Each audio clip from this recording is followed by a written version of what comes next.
नमस्ते अस्तु भगवन् विश्वेश्वराय महादेवाय त्र्यंबकाय त्रिपुरान्तकाय त्रिकाग्निकालाय कालाग्निरुद्राय नीलकंठाय मृत्युंजयाय सर्वेश्वराय सदाशिवाय श्रीमन्महादेवाय नमः। जातवेदसे सुनवाम सोमरातीतो निदहाति वेदाः सनः पर्षति दुर्गाणि विश्वानावेव सिन्धुं दुरितात्यग्निः स्वामग्निवर्णां तमसाज्वलन्तीं वैलोचनीं कर्मपरेधुष्टां दुर्गां देवीगुं शरणमहं प्रपद्ये दुर्गां देवीगुं शरणमहं प्रपद्ये। सरसजनलयीं सरोजहस्तीं धवलतरागुं शगन्धमाल्यशोभें भगवति हरिवल्लभे मनोज्ञे मनोत्रिभुवनभूतिकरिप्रसीदमह्यं विष्णुपत्नीं क्षमां देवीं माधवीं माधवप्रियां विष्णुप्रेयसीं देवी नमाम्यच्युतवल्लभां। सरसजनलीं सरोजहस्ते धवलतरागुं शगन्धमाल्यशोभें श्रीं अम्बां भगवतीं श्रीं ललितां राजराजेश्वरीं हरिं करासनगर्भिदां नलसिकां सौं क्लीं कलां बिभ्रतीं सवर्णां वरदारणीं च वरसदां दौतां त्रिनेत्रोज्ज्वलां वन्दे पृष्ठकपासमङ्कुशधरां सृग्भूषितामुज्ज्वलां त्वां गौरीं त्रिपुरां फरात्प्रकलां श्रीचक्रसञ्चारिणीं श्रीं ललिताम्बिकाय नमः। दुर्गाम्बिकाय नमः। क्षेत्रपालिनी नमः। नवदुर्गाय नमः। त्रिकालग्नसम्पन्ने नमः। भुवनेश्वर्ये नमः।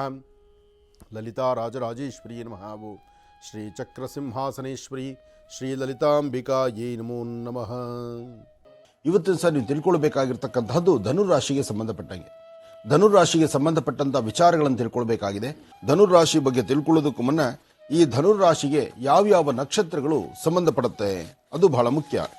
ಧನುರಾಶಿಗೆ ಸಂಬಂಧಪಡ್ತಕ್ಕಂಥ ನಕ್ಷತ್ರಗಳು, ಧನುರಾಶಿಗೆ ಸಂಬಂಧಪಡ್ತಕ್ಕಂಥ ವೃಕ್ಷಗಳು, ಧನುರಾಶಿಗೆ ಸಂಬಂಧಪಟ್ಟಂಗೆ ಅಶ್ವತ್ಥ ವೃಕ್ಷ ಬಹಳ ಮುಖ್ಯ. ಧನುರಾಶಿ ರಾಶ್ಯಾಧಿಪತಿ ಗುರು, ಅರ್ಥ ಮಾಡ್ಕೊಳ್ಳಿ. ಧನುರಾಶಿಗೆ ರಾಶ್ಯಾಧಿಪತಿ, ಆ ರಾಶಿಗೆ ಅಧಿಪತಿ ಗುರು. ಅದೇ ರಾಶಿ ಆ ಗುರುವಿಗೆ ಅಧಿಪತಿ ಆಗಿರ್ತಕ್ಕಂದ್ರೆ ಆ ಧನುರಾಶಿಗೆ ಗುರು ಅಧಿಪತಿ. ಆದರೆ ಇದಕ್ಕೆ ವೃಕ್ಷ ಬಂದು ಅಶ್ವತ್ಥ ವೃಕ್ಷ. ಮೂಲತೋ ಬ್ರಹ್ಮರೂಪಾಯ ಮಧ್ಯಾಂತೋ ವಿಷ್ಣುರೂಪಿಣಿ ಅಗ್ರದಂ ಶಿವರೂಪಾಯ ವೃಕ್ಷರಾಜ ಇತಿ ನಮಃ. ಆ ವೃಕ್ಷರಾಜನ್ನ ಶ್ರದ್ಧಾಭಕ್ತಿಯಾಗಿ ಪ್ರಾರ್ಥನೆ ಮಾಡ್ತಾ ಮಹಾವೃಕ್ಷದ ಅನುಗ್ರಹವನ್ನ ಎಲ್ಲರಿಗೂ ಸಿದ್ಧಿಯಾಗಲಿ, ಎಲ್ಲರಿಗೂ ಒಳಿತಾಗಲಿ ಎಂಬತಕ್ಕಂಥದ್ದು ಇವತ್ತಿನ ಮಹಾಸಂಕಲ್ಪ. ಇನ್ನು ಧನುರಾಶಿಗೆ ಸಂಬಂಧಪಟ್ಟದ್ದಾಯಿತು. ಇಲ್ಲಿ ಧನುರಾಶಿ ಆಗಬೇಕಾದ್ರೆ ಯಾವ್ಯಾವ ರಾಶಿಗೆ ಅಂದ್ರೆ ಯಾವ್ಯಾವ ನಕ್ಷತ್ರ ಇಲ್ಲಿ ಸೇರಬೇಕಾಗತ್ತೆ ಅದು ಬಹಳ ಮುಖ್ಯವಾಗಿರ್ತಕ್ಕಂಥದ್ದು. ಮೂಲ, ಪೂರ್ವಾಷಾಢ, ಉತ್ತರಾಷಾಢ. ಮೂಲ ನಕ್ಷತ್ರಕ್ಕೆ ಮಾವಿನ ಗಿಡ ಅಂದ್ರೆ ಮಾವಿನ ಮರ ಈ ನಕ್ಷತ್ರಾಧಿಪತಿ ನಕ್ಷತ್ರಕ್ಕೆ ಸಂಬಂಧಪಟ್ಟತಕ್ಕಂಥದ್ದು. ಪೂರ್ವಾಷಾಢ ಹುಣಸೆ ಮರ. ಪೂರ್ವಾಷಾಢ ಯಾರ್ದು ಪೂರ್ವಾಷಾಢ ಜನ್ಮ ನಕ್ಷತ್ರ ಆಗಿರುತ್ತೆ ಅವರ ಜನ್ಮ ನಕ್ಷತ್ರಕ್ಕೆ ಸಂಬಂಧಪಟ್ಟಾಗ ಒಂದು ಹುಣಸೆ ಮರ ಬಹಳ ವಿಶೇಷವಾಗಿರತಕ್ಕಂಥದ್ದು. ಈ ಮರದ ಸಂರಕ್ಷಣೆ ಮಾಡುವಂತದ್ರಲ್ಲಿ ನೀವು ಮುಂದಾದ್ರೆ ಬಹಳಷ್ಟು ಅನುಕೂಲವನ್ನು ಸಿದ್ಧಪಡಿಸ್ಕೊಳ್ತೀರಿ. ಇನ್ನು ಉತ್ತರಾಷಾಢ, ಉತ್ತರಾಷಾಢ ಹಲಸು, ಹಲಸಿನ ಮರ ಅಂದ್ರೆ ಅದು ಗುರುಗೆ ಸಂಬಂಧಪಡ್ತಕ್ಕಂಥದ್ದು. ಅರ್ಥ ಮಾಡ್ಕೊಳ್ಳಿ. ಇದು ಎಲ್ಲಾದ್ರೂ ಹಲಸಿನ ಮರ ಸಿಕ್ಕಿದ್ರೆ ಸಾಮಾನ್ಯ ಹಲಸಿನ ಮರದ ಹಲಿಗೆಗಳಲ್ಲೇ ನಾವು ಮಣೆಯನ್ನು ಮಾಡತಕ್ಕಂಥದ್ದು. ಹಲಸಿನ ಮರದ ಹಲಿಗೆಯಲ್ಲಿ ಆ ಮಣೆಯನ್ನು ಮಾಡಿ ಅಥವಾ ಸುಕ್ಸಿರುವ ಹೋಮ ಮಾಡತಕ್ಕಂಥದ್ದು. ಹೋಮ ನೀವೆಲ್ಲರ ಮನೆಯಲ್ಲಿ ನೋಡಿದಿರಿ. ಹೋಮ ಮಾಡ್ಬೇಕಾದ್ರೆ ಅದಕ್ಕೆ ಹೋಮ ಹಾಕುವಂತ ಕಡ್ಡಿ ಇದೆಯಲ್ಲ ಅದು ಸಹಿತ ಹಲಸಿನ ಮರದಲ್ಲಿ ಮಾಡಿಸ್ತಾರೆ. ಕಾರಣ ಏನಪ್ಪಾ ಅಂದ್ರೆ ಆ ಗುರುವಿಗೆ ಅಂತಹ ಒಂದು ವಿಶಿಷ್ಟತೆ ಇರುತ್ತೆ, ವಿಶೇಷತೆ ಇರುತ್ತೆ. ಹಲಸಿನ ಮರದ ಹಲಿಗೆಯ ಮೇಲೆ ಕೂತು ಅಂದ್ರೆ ಮಣೆಯ ಮೇಲೆ ಕೂತು ದೇವರ ಅನುಷ್ಠಾನ ಜಪ ತಪ ಪೂಜೆಗಳನ್ನು ಮಾಡಿದ್ರೆ ಶೀಘ್ರವಾದಂತಹ ಒಲಿವಿಕೆ ಇದೆ, ಭಗವಂತನ ಕೃಪೆ ಇದೆ. ಆ ಭಗವಂತನ ಕೃಪೆಯನ್ನು ಪಡೆಯಲಿಕ್ಕೂ ಕೃಪಾ ಕಟಾಕ್ಷಕ್ಕೂ ಇದು ಬಹಳ ವಿಶೇಷವಾಗಿರತಕ್ಕಂಥದ್ದು. ಹಾಗಾಗಿ ಇಲ್ಲಿ ಮೂಲ ನಕ್ಷತ್ರ, ಪೂರ್ವಾಷಾಢ ನಕ್ಷತ್ರ, ಉತ್ತರಾಷಾಢ ನಕ್ಷತ್ರ ಈ ಮೂರು ನಕ್ಷತ್ರಕ್ಕೆ ಸಂಬಂಧಪಟ್ಟಂಗೆ ಒಂದು ಧನುರಾಶಿ ಆಗ್ತಕ್ಕಂಥದ್ದು. ಆದ್ರೆ ಅಕ್ಷರಗಳು ಯಾವ್ಯಾವ್ದು ಬರುತ್ತೆ ಆ ರಹಸ್ಯ ತಿಳ್ಕೊಳ್ಬೇಕಾಗಿದೆ. ಧನುರಾಶಿಯವರಿಗೆ ಮೂಲ ನಕ್ಷತ್ರ, ಪೂರ್ವಾಷಾಢ ನಕ್ಷತ್ರ, ಉತ್ತರಾಷಾಢ ನಕ್ಷತ್ರ ಈ ಮೂರು ನಕ್ಷತ್ರ ಸೇರಿದರೆ ಒಂದು ಧನುರಾಶಿ ಆಗ್ತಕ್ಕಂಥದ್ದು. ಆದರೆ ಇಲ್ಲಿ ಅಕ್ಷರಗಳು ಮತ್ತು ಪಾದಗಳ ಮೇಲೆ ತೆಗೆದುಕೊಳ್ಳೋದಾದ್ರೆ ಮೂಲ ನಕ್ಷತ್ರ 1, 2, 3, 4. ಮೂಲ ನಕ್ಷತ್ರದಲ್ಲಿ ಜನಿಸಿರ್ತಕ್ಕಂತಹ ಮಗು 1, 2, 3, 4 ಈ 4 ಅಂದ್ರೆ ಮೂಲ ನಕ್ಷತ್ರದ 4 ಪಾದಕ್ಕೂ ಒಂದೇ ರಾಶಿ, ಅದು ಧನುರಾಶಿ. ಮೂಲ ನಕ್ಷತ್ರ ಅಂದ ತಕ್ಷಣ ಸ್ವಲ್ಪ ಜನ ಮೂಗು ಮುರಿತಕ್ಕಂಥದ್ದು. ಅಯ್ಯೋ ಮೂಲ ನಕ್ಷತ್ರದಲ್ಲಿ ಮಗು ಹುಟ್ಟುಬಿಡ್ತಲ್ಲ, ಅಯ್ಯೋ ಈ ನಕ್ಷತ್ರದಲ್ಲಿ ಆಕಾರ ಹುಟ್ಟೋ ಮಗು, ಇಂಥವೆಲ್ಲ ಪಕ್ಕದಲ್ಲಿರ್ತಕ್ಕಂಥವ್ರು ಆಡುವಂಥ ಚೇಷ್ಟೆಯ ಮಾತುಗಳದು. ಯಾಕೆಂದ್ರೆ ಮಕ್ಕಳ ಬಗ್ಗೆ ಒಂದು ಜ್ಞಾನ, ಮಕ್ಕಳ ತಂದೆ ತಾಯಿ ಬಗ್ಗೆ ಒಂದು ಕನಿಕರ, ಆ ಪ್ರೀತಿ ವಿಶ್ವಾಸದ 2 ನುಡಿಮುತ್ತು ಇಷ್ಟನ್ನು ಆಡಬೇಕು, ಅದು ಯೋಗ್ಯತೆ.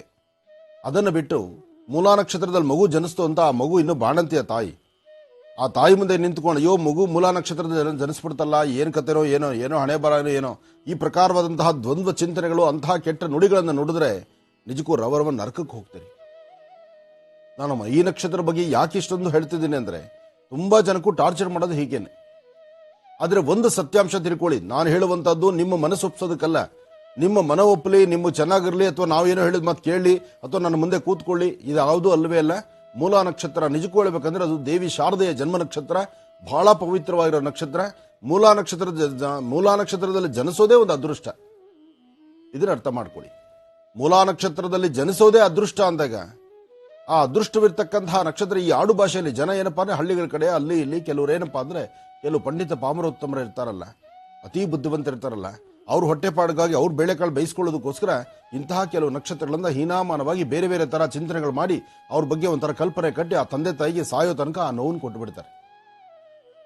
ಅವರು ಮಧ್ಯಾಹ್ನದ ಊಟ ಮಾತ್ರ ನೆಮ್ಮದಿ ಮಾಡೋದು, ಅಥವಾ ಅವ್ರು ಕೊಡೋ ಪದಾರ್ಥಗಳು ಅಲ್ಲಿ ಆಗುವಂತ ಶಾಂತಿ ಪೂಜೆ ಹವನಗಳು ಅಥವಾ ಏನಾದರೂ ಒಂದು ಇರುತ್ತಲ್ಲ, ಅದರಿಂದ ಒಂದ್ 2-3 ದಿವಸ ಮಾತ್ರನೇ ನೆಮ್ಮದಿ ಕಾಣೋದು. ಇವರಿಗೆ ತಂದೆ ತಾಯಿಗೆ ಮಾತ್ರ, ಆ ಮಗುವಿನ ತಂದೆ ತಾಯಿ ಮೂಲಾ ನಕ್ಷತ್ರದ ಯಾರು ಜನ್ಮ ಆಗಿರುತ್ತೋ, ಮೂಲಾ ನಕ್ಷತ್ರದ ಮಗು ಯಾರಿಗಾಗಿರುತ್ತೋ ಆ ಮಗುವಿನ ತಂದೆ ತಾಯಿಗಂತೂ ಸಾಯೋ ತನಕ ಈ ನೋವು ತಪ್ಪಿದ್ದಲ್ಲ. ಇವ್ರು ಹೊಟ್ಟೆ ತುಂಬ ಊಟ ಕೊಟ್ಟು ಬೇಕು ಬೇಡ ನೋಡಿದ್ಮೇಲೆ ಅವ್ರಿಗೆ ಅನುಭವಿಸೋ ನೋವಿದು. ಅದಕ್ಕಾಗಿ ನಾನು ಹೇಳೋದಿಷ್ಟೇನೆ. ಹಾಗಂತ ನಾನು ಅವ್ರನ್ನ ಎಗಿಟ್ ಮಾಡಿಕೊಂಡು ಅವ್ರಿಗೆ ನಿಷ್ಠೂರವಾಗಿದ್ದು ನಿಮ್ಗೆ ಒಳ್ಳೇದು ಮಾಡ್ತೀನಿ ಅಂತಲ್ಲ, ಅಥವಾ ನಿಮ್ಮ ಬಗ್ಗೆ ಏನೋ ನಾನು ಒಲವು ಕಟ್ಕೊಳ್ಳೋದಕ್ಕೋಸ್ಕರ ಅಥವಾ ನಿಮ್ಮನ್ನು ಆಕರ್ಷಣೆ ಮಾಡ್ಕೊಳ್ಳಿಕ್ಕೋಸ್ಕರ ಈ ನಕ್ಷತ್ರದ ಬಗ್ಗೆ ನಾನು ಹೇಳ್ತಿರ್ತಕ್ಕಂಥದ್ದಲ್ಲ. ಕೆಲವಷ್ಟು ಗ್ರಂಥಗಳಲ್ಲೇ ಆಧಾರ ಇದೆ. ಮೂಲಾ ನಕ್ಷತ್ರ ತಾಯಿ ಶಾರದೆ. ಹಾಗಿದ್ರೆ ತಾಯಿ ಶಾರದೆಯನ್ನು ಬ್ರಹ್ಮ ಮದುವೆ ಆಗಬೇಕಾದ್ದೇನಿತ್ತು? ತಾಯಿ ಶಾರದೆ ಜ್ಞಾನದಾತೆ, ವಿದ್ಯಾದಾತೆ. ಆ ತಾಯಿ ವಿದ್ಯೆಯನ್ನು ಕೊಡ್ತಕ್ಕಂಥವಳು. ಅಂತಹವಳ ಬಗ್ಗೆ, ಅಂತಹವಳ ಜನ್ಮ ನಕ್ಷತ್ರವನ್ನ ಈ ತರ ಕೂತು ನಾವು ಮಾತಾಡಿದ್ರೆ ಅದಕ್ಕೆ ಅರ್ಥ ಇದೆಯಾ? ಅದಕ್ಕಾಗಿ ಯಾರದೇ ಮೂಲಾ ನಕ್ಷತ್ರ ಆಗಿರಲಿ ಧೈರ್ಯವಾಗಿರಿ. ಮೂಲಾ ನಕ್ಷತ್ರದವರು ನೆಮ್ಮದಿಯಾಗಿರಿ. ಮೂಲಾ ನಕ್ಷತ್ರದ ಮಗು ನಮ್ಮ ಮನೇಲಿ ಜನನ ಆಯಿತು ಅಂದ್ರೆ ನಾವು ಸಂತೋಷ ಪಡೋಣ. ಅದರಿಂದ ಒಳ್ಳೇದಾಗತ್ತೆ.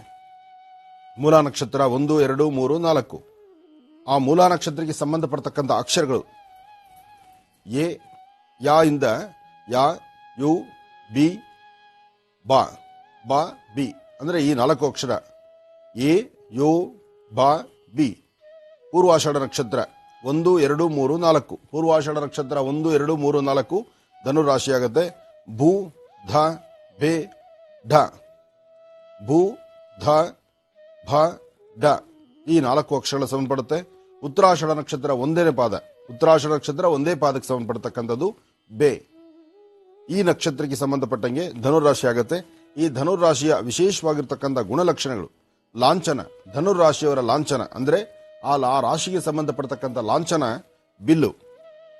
ರಾಶ್ಯಾಧಿಪತಿ ಗುರು, ತತ್ವ ಅಗ್ನಿ, ರಾಶಿ ತತ್ವ ಉಭಯ, ದಿಕ್ಕು ಪೂರ್ವ, ಲಿಂಗ ಪುರುಷ, ವರ್ಣ ಕ್ಷತ್ರಿಯ, ಸ್ವಭಾವ ಕ್ರೂರ. ಹಾಗೆ ಕಾಲಪುರುಷನ ಅಂಗ ತೊಡೆಭಾಗ. ಎರಡೂ ತೊಡೆಭಾಗಗಳಿದೆಯಲ್ಲ, ಇದು ಧನುರಾಶಿಗೆ ಸಂಬಂಧಪಡ್ತಕ್ಕಂಥದ್ದು. ಎರಡೂ ತೊಡೆಭಾಗ ಅದು ಧನುರಾಶಿಗೆ ಸಂಬಂಧಪಡ್ತಕ್ಕಂಥದ್ದು. ರಾಶಿಯ ರತ್ನ ಪುಷ್ಪರಾಗ. ಅದೃಷ್ಟದ ಬಣ್ಣ ಹಳದಿ ಮತ್ತು ಕೆಂಪು. ಅದೃಷ್ಟದ ದಿನ ಗುರುವಾರ ಮತ್ತು ಭಾನುವಾರ. ನೋಡಿ, ಧನುರಾಶಿಯಲ್ಲಿರ್ತಕ್ಕಂಥವ್ರು ಗುರುವಾರ ಮತ್ತು ಭಾನುವಾರದ ದಿವಸ ಗುರುಗ್ರಹವನ್ನು ಪ್ರಾರ್ಥನೆ ಮಾಡ್ತಕ್ಕಂಥದ್ದು, ಗುರುವಿನ ಅನುಗ್ರಹವನ್ನು ಪಡಿತಕ್ಕಂಥದ್ದು, ಗುರುಗಳ ದರ್ಶನಕ್ಕೆ ಹೋಗಿ ಬರ್ತಕ್ಕಂಥದ್ದು, ಗುರುವಿನ ಗುರುರಾಯರ ಭಗವಾನ್ ಶಿರಡಿ ಸದ್ಗುರು ಸಾಯಿನಾಥರ ಅವಧೂತ ಪರಂಪರೆ ಇರ್ತಕ್ಕಂಥವ್ರನ್ನ ಯಾರೊಬ್ಬರನ್ನ ಸಹಿತ ಈ ಒಂದು ಅನುಷ್ಠಾನಗಳನ್ನು ಈ ಕಾಲದಲ್ಲಿ ನಾವು ಅನುಷ್ಠಾನ ಮಾಡಿದ್ರೆ ಭಗವಂತನ ಕೃಪೆ ಖಂಡಿತ ನಮ್ಮ ಮೇಲೆ ಇರುತ್ತೆ. ಇನ್ನು ಅದೃಷ್ಟದ ಅಧಿದೇವತೆ ಬಂದು ಮಹಾವಿಷ್ಣು. ಅದೃಷ್ಟದ ಸಂಖ್ಯೆ ಬಂದು 3, 1, 4, 5. ಅದೃಷ್ಟದ ದಿನಾಂಕ ಬಂದು 3, 12, 21, 30. ಮಿತ್ರ ರಾಶಿ ಮೇಷ, ಸಿಂಹ. ಶತ್ರು ರಾಶಿ ಕರ್ಕಾಟಕ, ವೃಶ್ಚಿಕ, ಮೀನ.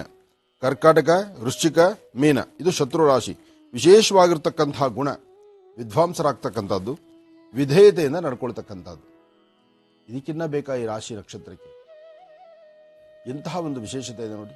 ಇವರ ಗುಣ, ಇವರ ವಿದ್ಯೆ, ಒಂದು ವಿದ್ವಾಂಸರಾಗ್ತಕ್ಕಂಥದ್ದು, ಯಾವುದೋ ಒಂದರಲ್ಲಿ ನೈಪುಣ್ಯತೆ ಪಡಿತಕ್ಕಂಥದ್ದು, ಒಂದು ಬೋಲ್ಟು ನೆಟ್ಟು. ಆ ಬೋಲ್ಟು ನೆಟ್ಟಲ್ಲಿ ಒಂದು ವಿಭಿನ್ನತೆಯನ್ನು ಕಾಣುವಂತಹದ್ದು, ಯಾವುದಾದ್ರು ಒಂದು ವಿದ್ಯೆ ಅದರಲ್ಲೇ ನೈಪುಣ್ಯತೆಯನ್ನು ಪಡೆಯುವಂಥದ್ದು. ಯಾವುದಾದ್ರು ಒಂದು ಸಬ್ಜೆಕ್ಟ್ ಬಗ್ಗೆ ಚಿಂತನೆ ಮಾಡಿದ್ರೆ ಅದನ್ನು ಪರಿಪೂರ್ಣವಾಗಿ ಇನ್ನೊಬ್ಬರು ಬೆರಳುಮಾರಿ ತೋರಿಸಬಾರದು, ಅಂತಹ ಜ್ಞಾನದಲ್ಲಿ ಇರ್ತಕ್ಕಂಥದ್ದು. ಇಷ್ಟೆಲ್ಲ ಇರ್ತಕ್ಕಂತಹ ಗುಣ, ಇಷ್ಟೆಲ್ಲ ವಿಶೇಷತೆ ಇರ್ತಕ್ಕಂಥ ಈ ರಾಶಿ ನಕ್ಷತ್ರ. ಆದರೆ ಇದ್ರ ಬಗ್ಗೆ ಒಂದಷ್ಟು ಕೇವಲವಾಗಿ ಮಾತಾಡ್ತಾರಲ್ಲ, ಏನು ಹೇಳೋಣ ಇವರಿಗೆ? ಅದರಲ್ಲೂ ಮೂಲಾ ನಕ್ಷತ್ರದ ಹೆಣ್ಣು ಮಕ್ಕಳಿಗೆ ಕಣ್ಣೀರು ಹಾಕಿಸ್ತಾರೆ. ನಿಜಕ್ಕೂ ಅವ್ರ ಹೊಟ್ಟೆಯಲ್ಲೂ 2 ಹೆಣ್ಮಕ್ಳಿದ್ರೆ ಅಥವಾ ಅವ್ರ ಹೊಟ್ಟೆಯಲ್ಲೂ 2 ಮಕ್ಕಳಾದ್ರೆ ಅವಾಗ ನಾವು ಅಂದರೆ ಅದು ಅರ್ಥ ಮಾಡ್ಕೋಬೇಕು. ಇವತ್ತು ನಾನು ಆಡಿದ್ದು ಚೆಡಪುಗ್ರ ಚೆಡೆವು ಅಂತ ಹೇಳ್ತಾರೆ. ಇಲ್ಲಿ ತೆಲುಗಲ್ಲಿ ಗಾದೆ ಇದು. ನೀನು ಕೆಡಿಸಿದ್ರೆ ಇನ್ನೊಬ್ಬರು ನೀನು ಕೆಡ್ಸಕ್ಕೆ ರೆಡಿಯಾಗಿರ್ತಾರೆ. ಇವತ್ತು ನೀನು ಇನ್ನೊಬ್ಬರು ಕಣ್ಣೀರು ಹಾಕ್ಸಿದ್ರೆ ನಿನಗೆ ಕಣ್ಣೀರು ಹಾಕ್ಸೋಕ್ಕೆ 4 ಜನ ರೆಡಿಯಾಗಿರ್ತಾರೆ. ಇದು ಚೆನ್ನಾಗಿ ತಿಳ್ಕೊಳ್ಳಿ. ಇದು ರೊಟ್ಟಿ ತಿರುವು ಹಾಕ್ದಂಗೆ. ಕಾವಲಿ ಮೇಲೆ ಹೆಂಚಿನ ಮೇಲೆ ಒಬ್ಬಟ್ಟು ರೊಟ್ಟಿನ ಮಾಡ್ತಿರಲ್ಲ, ಅದು ಮಾಡ್ಬೇಕಾದ್ರೆ ಒಂದು ಕಡೆ ಸರಿ ಬೇಯೋದಿಲ್ಲ ಅಂತ ತಿರುಗಿ ಸಾಕ್ತಿರಲ್ಲ. ಈ ಕಡೆ ಮಾಡಿದ್ರೆ ಮತ್ತೆ ಮುಂದಿನ ಕಡೆ ನೀವು ಮಾಡಲೇಬೇಕು. ಹಾಗಾಗಿ ಯಾರನ್ನೂ ಯಾವುದೇ ಕಾರಣಕ್ಕೂ ನಿಂದಿಸಬೇಡಿ. ಹಾಗೆ ಇಂತಹದ್ದಕ್ಕೆ ಧ್ವನಿನ ಆಲಿಸಲೇಬೇಡಿ. ಇಂಥದ್ರ ಬಗ್ಗೆ ಯಾರಾದರೂ ಬಂದು ನಿಮ್ಮ ಮೂಲ ನಕ್ಷತ್ರದಲ್ಲಿ ಹುಟ್ಟಿದೆ ಮಗು ಅಂದ ತಕ್ಷಣ ನೀವು ಆಯ್ತು ಸಂತೋಷ ಒಳ್ಳೇದಾಗ್ಲಿ, ಮೂಲ ನಕ್ಷತ್ರದಲ್ಲಿ ಹುಟ್ಟಬೇಕು ಅಂತಾನೆ ದೇವ್ರನ್ನ ಕೇಳ್ಕೊಂಡಿದ್ವಿ ನಾವು. ಇದೊಂದೇ ಮಾತು, ಮೂಲ ನಕ್ಷತ್ರದಲ್ಲಿ ನಮ್ಮ ಮಗು ಹುಟ್ಟಲಿ ಅಂತ ನಾವು ದೇವ್ರನ್ನ ಪ್ರಾರ್ಥನೆ ಮಾಡ್ತಿದ್ವಿ ಅಂದ್ಬಿಟ್ರೆ ಅವ್ರು ಆಡುವಂತಹ ಇನ್ನೊಂದು ಮಾತಿಗೆ ಅವಕಾಶನೇ ಇರಲ್ಲ. ನೀವೇನಾದ್ರೂ ಅವ್ರ ಮುಂದೆ ಕೈ ಕಟ್ಕೊಂಡು ಅಯ್ಯೋ ಹೌದಾ ಮೂಲ ನಕ್ಷತ್ರದಲ್ಲಿ ಹುಟ್ಟಬಾರ್ದಾ, ಮೂಲ ನಕ್ಷತ್ರದಲ್ಲಿ ಹುಟ್ಟಿದ್ರೆ ನಾಳೆ ನನ್ನ ಮಗಳು ಮದುವೆ ಆಗಲ್ವಾ, ಅಥವಾ ಮದುವೆ ಆದರೂ ಅವಳು ಗಂಡನ ಮನೇಲಿ ಇರಲ್ವಾ, ಇಂತಹ ಒಂದು ದ್ವಂದ್ವ ನುಡಿಗಳು ನಿಮ್ಮ ಸ್ವರದಿಂದ ಒಂದು ಆಚೆ ಬಂದ್ರು ನಿಮ್ಮನ್ನ ಕಣ್ಣೀರಾಕ್ಸಿ ನಿಮ್ಮ ಜೀವನದಾದ್ಯಂತ ನೋವು ಕೊಟ್ಬಿಡ್ತಾರೆ. ನಾಳೆ ಅವಳು ಗಂಡನ ಮನೇಲಿ ಯಾವುದೋ ಅವಳು ಬೇಕಾಗಿದ್ದಕ್ಕೋ ಬೇಡವಾದ ಅವಳು ಸರಿಯಾಗಿ ಬಟ್ಟೆ ಕೊಡಿಸ್ತಿಲ್ಲ ಅಥವಾ ಪ್ರೀತಿ ವಿಶ್ವಾಸ ಕಾಣಲಿಲ್ಲ ಅಂತ ಕಣ್ಣೀರು ಹಾಕಿದ್ರೆ ಅವಳದು ಮೂಲ ನಕ್ಷತ್ರ, ಅದಕ್ಕೆ ಅವಳು ಆ ಥರ ಆಗ್ತಾ ಇರೋದು. ಅರ್ಧ ಗಂಟೆ ಊಟ ಲೇಟಾಗಿ ಗಂಡನ ಮನೇಲಿ ಆಯ್ತು, ಅಥವಾ ಗಂಡ ಹೆಂಡತಿ ಇಬ್ರು ಕಿತ್ತಾಡಿದ್ರು, ಗಂಡ ಹೆಂಡತಿ ಎಲ್ಲ ದೂರ ಹೋಗ್ಬೇಕಾದ್ರು ಅದು ಹೋಗ್ಲಿಲ್ಲ, ಅವಳು ಮೂಲ ನಕ್ಷತ್ರ, ಅವಳ ಅದೃಷ್ಟವೇ ಇಲ್ಲಪ್ಪ, ಅವಳು ಆಚೆನೇ ಹೋಗೋಕ್ಕಾಗಲ್ಲ. ನೆನ್ನೆ ತಾರೆ ಪಿಕ್ಚರ್ಗೆ ಹೋಗಿ ಬಂದಿರ್ತಾರೆ, ಇವತ್ತು ಆಚೆಗೆ ಹೋಗಿಲ್ಲ, ಅದು ಗೊತ್ತಾದ ತಕ್ಷಣ ಇದೇ ಅವಳ ಅದೃಷ್ಟನೇ ಸರಿ ಇಲ್ಲ. ಅದಕ್ಕೆ ಇಂಥದಕ್ಕೆಲ್ಲ ಆಸ್ಪದನೂ ಬೇಡ. ಅದ್ರ ಬಗ್ಗೆ ಒಳ್ಳೆ ತಿಳ್ಕೊಳ್ಳಿ, ಒಳ್ಳೇದಾಗ್ಲಿ, ಶುಭವಾಗ್ಲಿ.